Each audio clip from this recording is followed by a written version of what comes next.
Acing your WAEC and NECO examinations has been made easy by the Lagos State Ministry of Basic and Secondary Education with the Eko Learners Support for WAEC and NECO Candidates television program. Join seasoned teachers as they take you through these core subjects, targeting the exact syllabus of WAEC and NECO. Watch Eko Learners Support for WAEC and NECO candidates through these social media platforms to access more educational content and give their feedback. Eko Learners Support for WAEC and NECO candidates. Pass your examinations with flying colors. Good day, learners. Welcome to Eko Learners Support for WAEC and NECO candidates. My name is Salau Abubakar Olaoluwa. I'll be taking you history. Today, the topic we'll be looking at is the Hausas in pre-colonial era.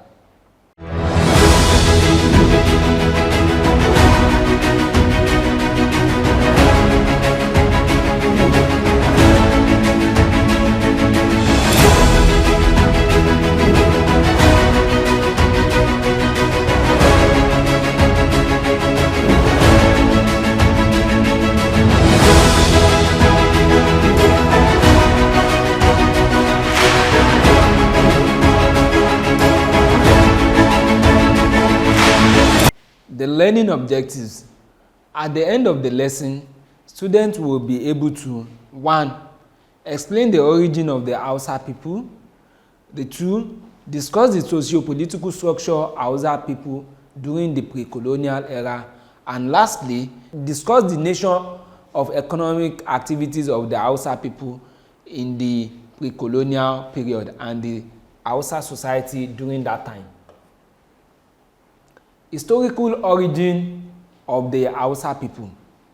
In the myth of origin, the Hausa people believe that Bayajida, which is their progenitor, migrated to Daura from Baghdad. It is believed that when he migrated to Daura, he helped the community in killing a snake which has been disturbing them. The snake actually resides in a well, and that's the single well that the community relied on for water. So they are only able to access this water on Fridays alone. It is Bayajida that helps them to kill the snake, and as a result of this, he is being compensated with the marrying of the queen of Daura, known as Magajiya Daurama, and their son, which is Bawo, gave birth to 6 sons who each founded a state for themselves, and this state, including Daura, is being regarded as the 7 primary Hausa city-states. These 7 primary Hausa city-states are being regarded as Hausa Bakwai, and these states include Daura, Katsina, Zazzau. Zazzau is known currently, is the current day Zaria, the Gobe, Kano, Rano, and Biram. And apart from these 7 states, it is believed that Biram, which is the last son of Bawo, also marries a Kanuri princess, and this Kanuri princess gave birth to 6 children. These 6 children also established 6 states, and these 6 states are being regarded as Hausa Bansa, and these Hausa Bansa consist of Kebbi, Zamfara, Gwari, Jukun, Nukpe, and Yauri. It is important to correct an erroneous information in some articles which also regarded Ilorin as a Hausa city-state. It is important to know that Ilorin is not an Hausa city-state, but rather a part of Yoruba community. Ilorin actually belongs to the Yoruba town, and it is important to know that though politically Ilorin later falls in the hand of Chokoto jihadists, but the sociocultural dynamics of the Ilorin people still remain largely that of Yoruba. The social organization of Hausa people. The different Hausa states has similar language, culture, and custom. It is believed that though the Hausa city-states are divided politically, but in terms of culture, language and tradition, they are very similar with each other. Also, Islam was introduced from Mali in 12th century. Part of another thing with that is very important in studying the social organization and culture of the Hausa people is the effect Islam has on the society after its introduction in the 12th century. And it is also important to look into the impact of this Islam in their language. A lot of words are being borrowed from Arabic into their Hausa language. This has influence on their culture. Also, women in social organization and culture of the Hausa people, women are regarded as a legal and political and religious minor, and they are being regarded as a property of their husband. And also, women are regarded as economic ward of men. Then, women are being exclusion of women from extra domestic discussion and decision making, which means that anything that doesn't have to do with domestic issues, women doesn't participate in it. Women only focus on domestic matters. And also, it is also important to note that in the social organization and the cultural system of Hausa people, the senior wife of every man is a very powerful man. It is important to know that the Hausas are polygamous in nature, and a man usually has more than a wife, and the senior wife has a very strong position to play, as he has authority over domestic matter.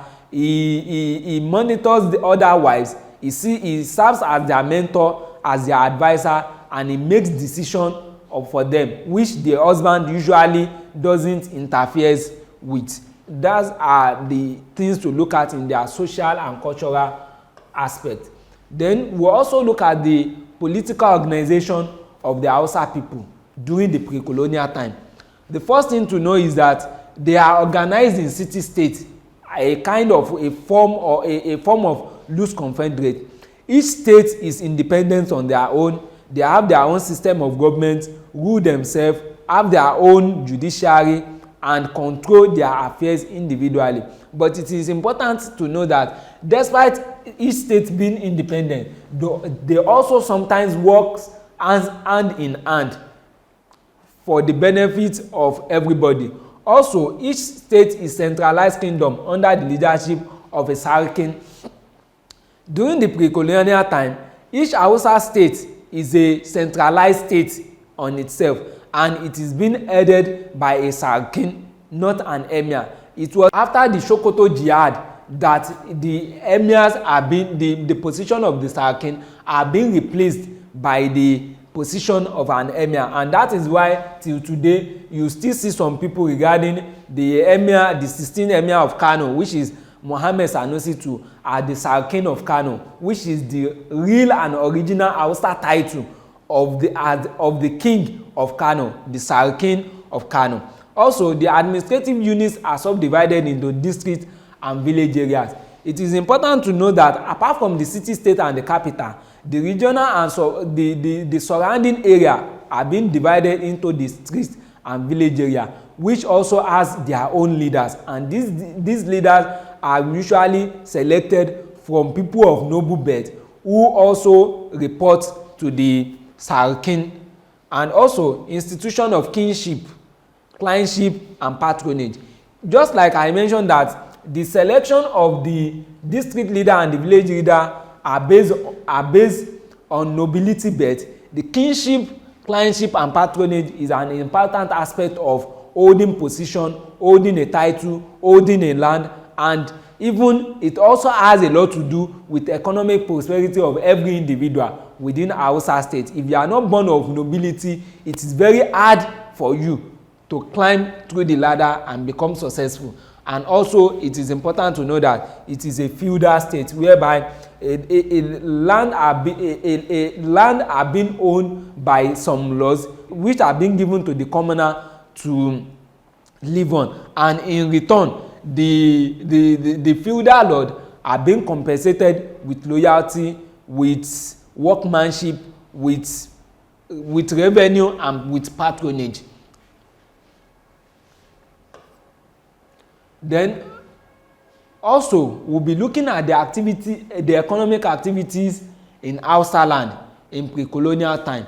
It is important to know that trade is an important aspect of the economic activities of the Hausa people. The items of trade include gold, leather, clothes, salt, kola nut, animal hides. All these items are being locally produced, being exported to the likes of North Africa, which are even being in turn exported to Europe. It is important to know that even at some point in time, some items that are being erroneously believed to have originated from Morocco are later being discovered to have actually originated from Kano. And these items in those periods when Europeans had not even actually discovered Africa or have their presence in Africa, find their way, these African products find their way into Europe through trade.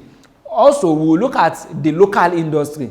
The local industry that are existence in the Hausa land during the pre-colonial period include cloth making, smithing, which is iron work. It is important to know that iron ore is a natural resource that has been discovered and been in existence and explored long before in Hausa land. And also we look at dyeing and leather works. Also we look at agriculture. Agriculture is an important aspect of the economic activities of the Hausa people, and it is also an important thing that leads to the prosperity of the Hausa society. The items they grow are grain planting. They actually grow grains and they involve themselves in irrigation to improve their output, and they also do in crop rotation, which means planting this crop in this place this year, moving it to another place for effective yield. And this has also helped in urbanization process of the Hausa city-state. We also look at the development of busy commercial services. Example of this is the Kano as a metropolis, which serves as a very busy commercial urban center where people brings their goods and services from the south of the Hausa city-state to the both from the south and the northern part of the Hausa city-state. Everybody brings their goods and services and their wares. They meet and combine in this busy commercial service center, which Kano is an example for trading purposes. Also, the important thing to note is the trans-Saharan trade in items and slave.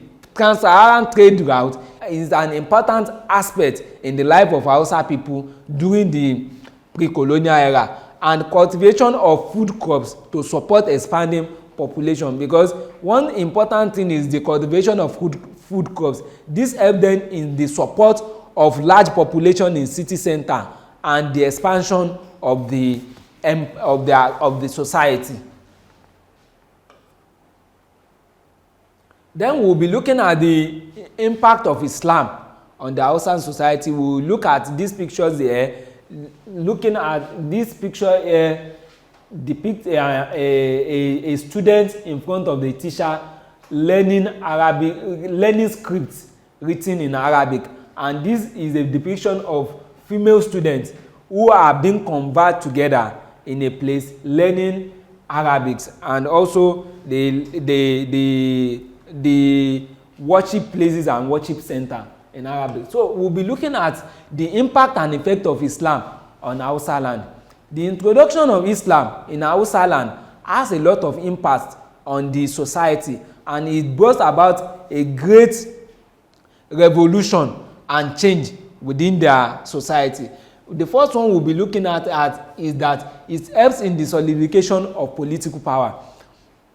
The introduction of Islam helps the political elite in Hausa land to solidify their power, because it gives them power to become literate, to organize their administration effectively, and to put a stamp hold on their offices. And also the conversion of their followers to Islam also give them a new form of allegiance and loyalty.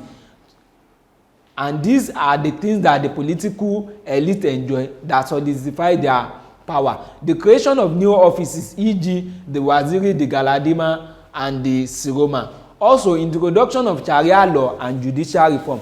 Islam helps in introduction of Sharia law and the reform of the judicial system among the Hausa state. Before the advent of Islam, there is no proper judiciary system, but Islam helps in the introduction of Sharia law, which serves as a standard judicial system that is being widely accepted and widely used among the Hausa people. Then also we look at the improvement in the military. The introduction of Islam helps in the improvement in the military in terms of arrangement, in terms of execution of war, in terms of the way they articulate their military strategies. It helps in innovation and articulation and the execution of war. And also we look at the development of large cosmopolitan era. The example are Kano, Katsina, Zaria, which serves as both learning center, trading center, and a worship center, because the introduction of Islam leads to the coming of a lot of scholars who come into Hausa city states, and these scholars in this city state attract more people to migrate there to come and learn and to come and improve their knowledge both on Islamic teachings and secular knowledge such as medicine, arithmetic, and astronomy. Then also the development of education. It also led to the establishment of madrasa and learning centers and worship centers across different parts of Hausa society, and this also gave birth to the literacy society among the Hausa people, and they are able to read, write, and also document things as long as that period. And also, this is the introduction of Islamic culture, the mode of dressing, and the mode of marriage. Also, this also implies that there is a change in the way the Hausa people dress. Just like we show in this slide, the females here, the use of hijab, the male here, the use of turban, and the rest is also really greatly affect their mode of dressing and a lot of aspects of their social practices and their cultural activities. Then we look at the achievement of great leaders among the Hausa people. The first one is we'll be looking at the achievement of Sarkin Muhammad Wumfa in Kano between 1463 and 1499. The first achievement of this great Sarkin in Kano is the celebration of first Eid al-Fitr in Kano. Before his emergence, there is no celebration of Eid al-Fitr in Kano, and the celebration of Eid generally, whether Eid al-Fitr or Eid al-Kabir, publicly in Kano. It was the emergence of this man, his conversion to Islam, and making Islam as a state religion that led to this celebration. Then also establishment of, and also it is important to know that the celebration of Eid al-Fitr also comes with the celebration of yearly Durban, which is a cultural heritage that is being celebrated among Hausa people, and is not even now only celebrated in Kano. Some other Hausa city states also imbibe in this celebration of Durban, which today is a great heritage that is being recognized by UNESCO. Also, we look at the establishment of cavalry within the army, which is known as Dawakin Zagi. This cavalry are new invention by this great man, which also led to the strength and might of their military, and also extension of city walls and gates for protection. He also makes sure that he expand the city walls and gates of Kano, because at every entry point in Kano there is a city wall and gate, which also aids in the collection of taxes and trade revenue. Also building of large palaces, which is the Gidam Gofa, and also the promotion of slaves to government position. part of the reform that happens during this time is that though slaves are still being known and recognized as slaves, but he did one thing for them is that he gave them governmental roles and responsibility, which also elevates their position rather than the way they are before. And also we will look at establishment of the Great Kumbi Market, which is the oldest market in Kano, and this market is still in existence today, where a lot of people meet to exchange goods and services till today. That's part of the achievement of this great man. And also the introduction of Durban Festival in Kano, which is also always celebrated during the Eid al-Fitr. Also, we will look at the contribution of Queen Amina of Zaria. Unlike her contemporary who have been limited to domestic affairs, Queen Amina of Zaria rise to become the leader of her people, and he ruled Zazzau. He ruled the Emirate of Zazzau, which is now being known as Zaria during her time. He ruled for a period of 34 years, and part of her achievement is the creation of a strong earthen walls that surrounds her city, because it was during her time that he created the city wall that actually protects Zazzau from external attack, and this earthen wall serves as protection, and the gate there also aid the effective collection of taxes. Also, fortification of city with walls known as Amina wall around the conquered area. Part of his achievement is that she didn't only protect Zazzau alone. All the conquered territory that she waged war against, she makes sure that he also extend this earthen wall to those areas to protect them from attack, and to also aid effective administration. Also, part of her achievement is military reform. She also introduced military reforms, and also, despite being a woman, she is the one that usually leads her military in war. This serves as a kind of encouragement, as a kind of morale for them, and it also yield a lot of results, as she never lost any battle during her time. And she was, despite the Hausa city-state being independent city-state, during her time, she was able to subjugate a lot of other Hausa city-states and collect tribute from them. Also, extension of her nation beyond the primary borders through conquest. Part of her achievement is that she was able to expand Zazzau territory beyond what she met it. She executed a lot of war of conquest, which she won all those wars during her time.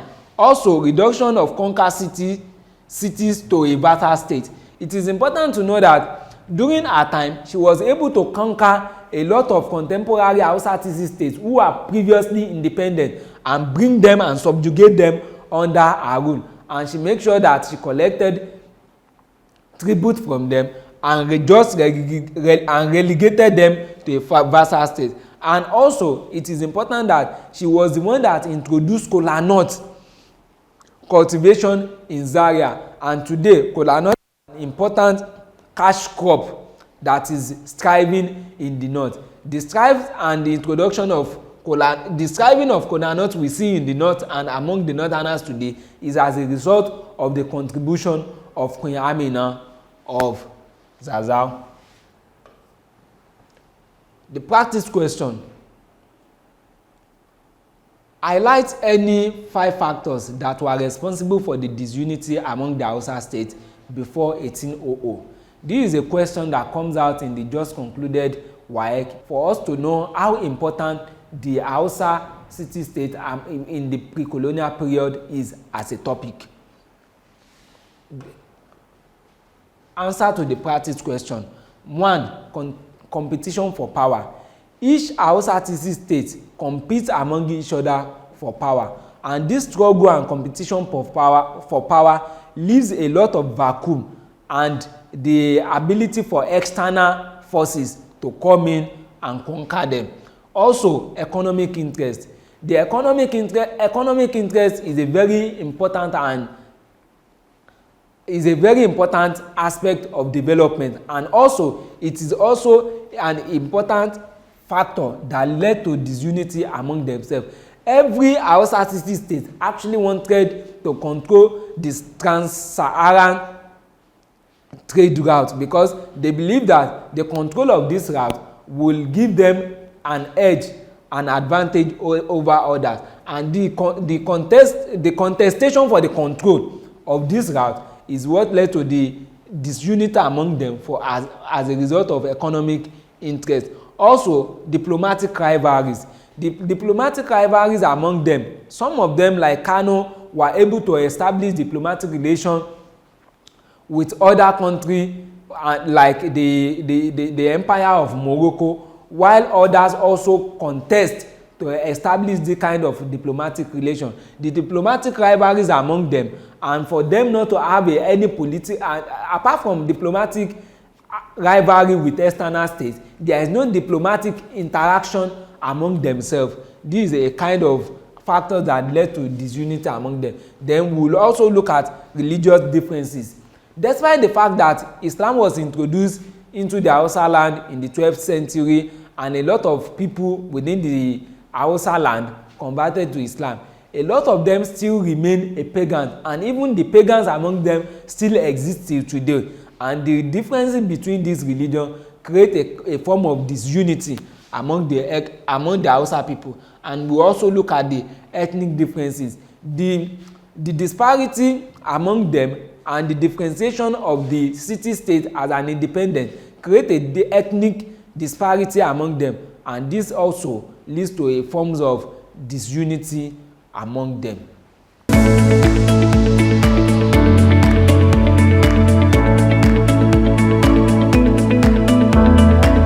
Eko Learners Support, a support program of the Lagos State Ministry of Basic and Secondary Education for WAEC and NECO candidates.